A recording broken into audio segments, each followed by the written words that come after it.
l'Occidente del benessere, il Covid-19 non risparmia nessuno.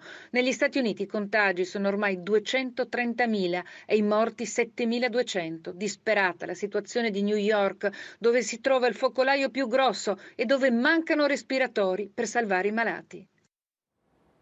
Appunto negli Stati Uniti 1480 morti in un solo giorno. Sulla difficile situazione, soprattutto a New York, Angelo Figorilli ha raccolto la testimonianza di Alexander Style, giornalista e scrittore. Sentiamola.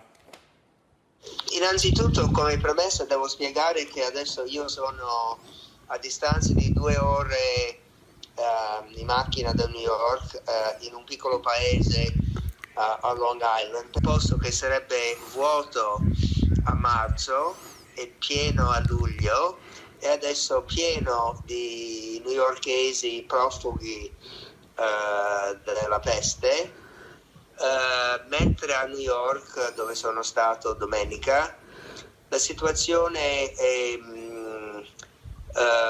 è sempre più critica, sempre più grave. Abbiamo visto la vita cambiare da un giorno all'altro. È paradossale che questa cosa da una parte costringe le persone a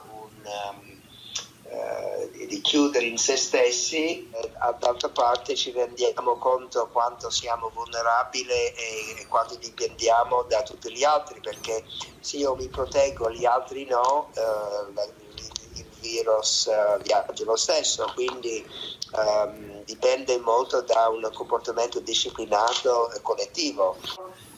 Non sappiamo come reagirà la gente. Ovviamente ci può essere un po' la tipica reazione di un paese che entra in guerra, in cui si tende a compattare come società e appoggiare chi è al comando, oppure si comincia a litigare tra di loro. Tutto è possibile, francamente. E dagli Stati Uniti arriva anche una buona notizia sul fronte della tecnologia per monitorare il contagio del coronavirus. Il corrispondente Dario La Ruffa. La tecnologia contro il virus. Dai nostri telefonini può partire un